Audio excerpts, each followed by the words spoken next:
Hey, welcome to Stuck Not Broken. I am Justin Sunseri. I'm a licensed therapist and a self regulation coach. And this episode is a little different. My third book is out. It's called Stuck Not Broken Book 3. It's available right now. You can grab it at stucknotbroken.com/books. Rather than tell you about the book, I want to show you. I'm going to read you a section from it. This one is about meditation, specifically why I think you're meditating wrong. And I know how that sounds, but hear me out before you come for me, please. This section gets into what meditation actually is when you look at it through a nervous system lens, what it means to connect with your present moment experience instead of rejecting it, why clearing your mind misses the point, and why quality matters way more than quantity. If you've ever sat down to meditate and felt like you were failing at it, or if you're well versed in meditation and just open to new ideas, then this episode's for you. So let's get into it. You're meditating wrong. I know it's almost sacrilege to say that you're meditating wrong.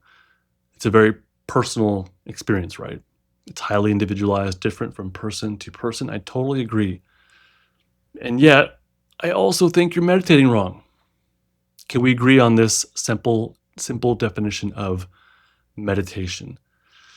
Meditation is connecting with your internal experience of the present moment. Meditation is more than mindfulness of your senses.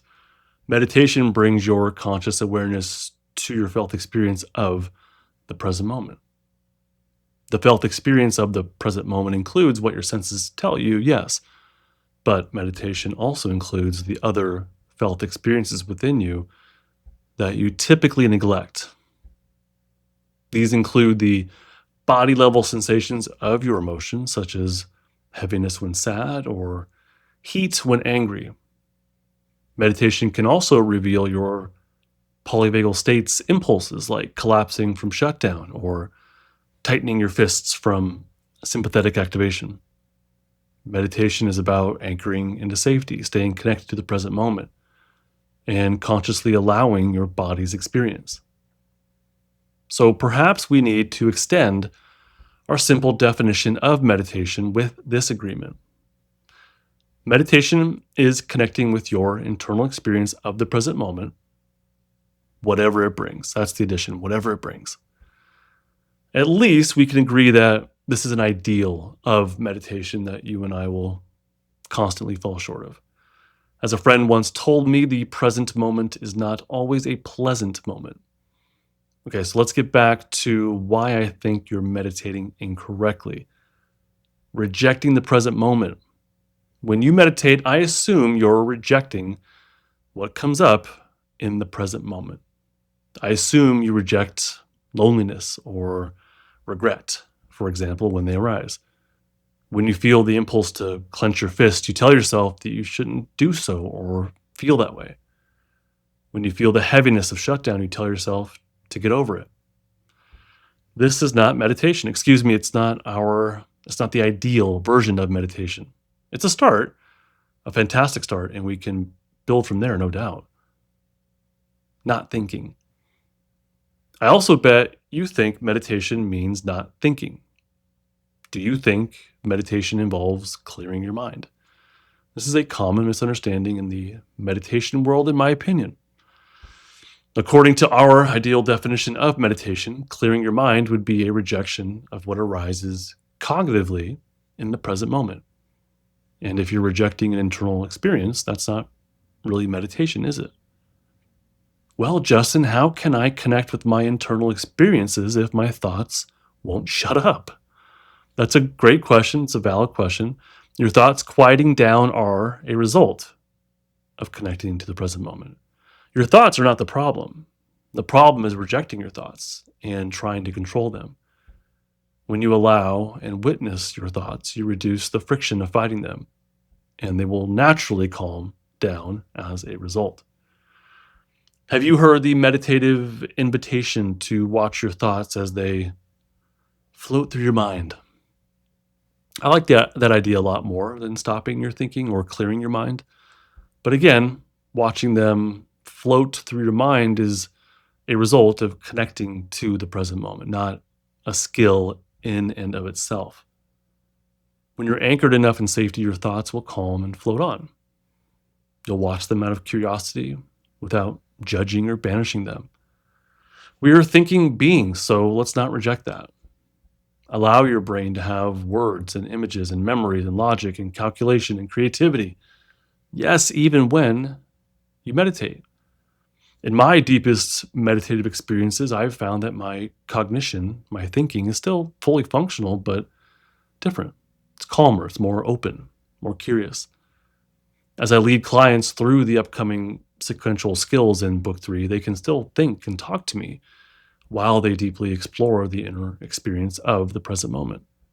The words don't go away, nor do I believe we should try to force them to go away. Quality over quantity. When one meditates, they often do so for a set amount of time, perhaps as a daily ritual. Time is not our concern. It doesn't matter to me whether you meditate for 30 seconds or 30 minutes. The quantity of meditation is not important. However, the quality is highly important. Our meditation goal is to connect honestly with the present moment, whatever it brings. So, if you genuinely connect with your inner world for 30 seconds, you have met the goal. If you sit and try to block your thoughts or feelings for 30 minutes, you have not met the goal. The skills in this book, Stuck Not Broken, Book 3, are sequential. It doesn't matter to me how long it takes you to execute them. If you tried today, it'll probably take longer, and you may not get very far, in all honesty. If you practice the same sequence of skills each day, you'll get further and further. Some days it will take longer, some days it'll go quicker, and that's okay.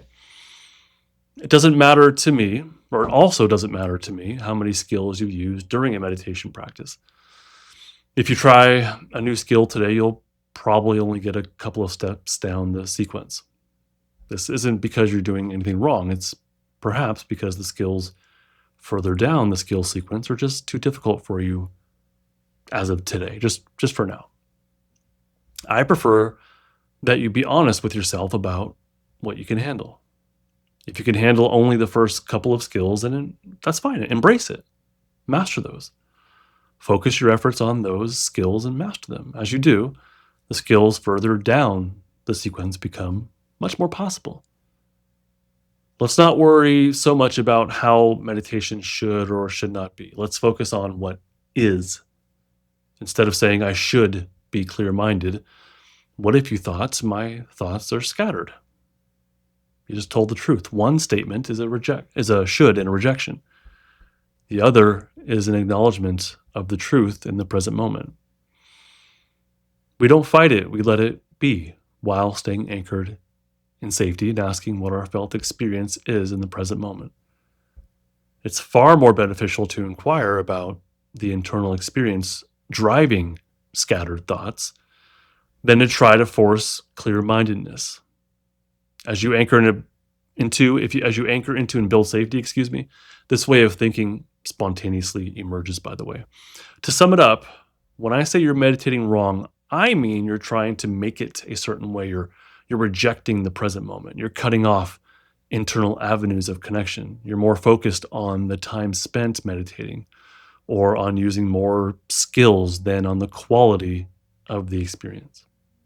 But Justin, aren't you giving us a bunch of shoulds in your sequential skills approach? A fair question that you ask skeptically. And the answer is no, not really.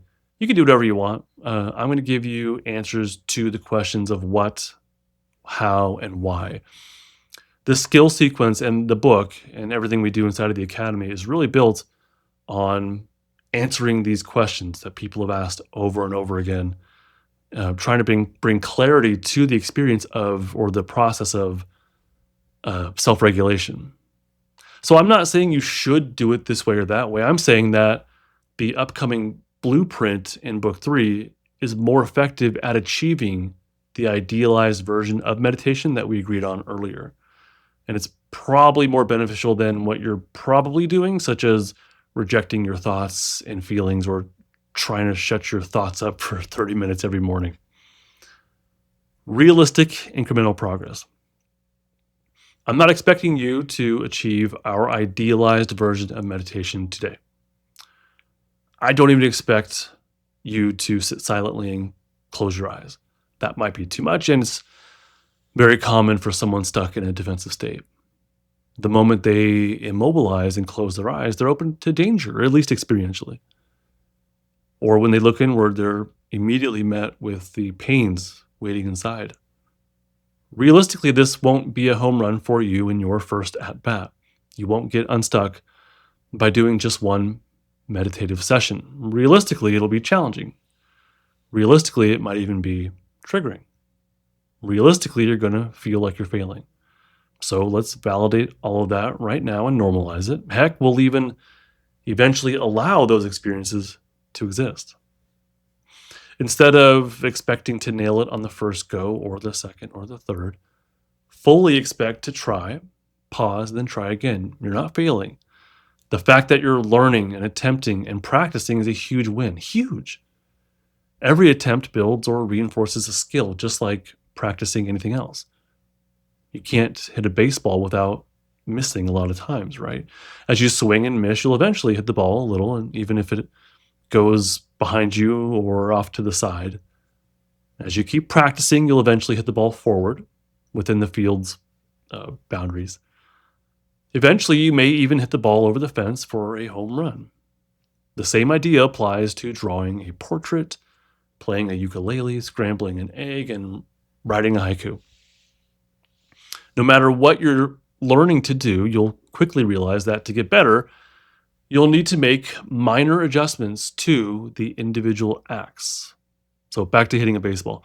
It's not enough to just swing. You need to adjust your stance.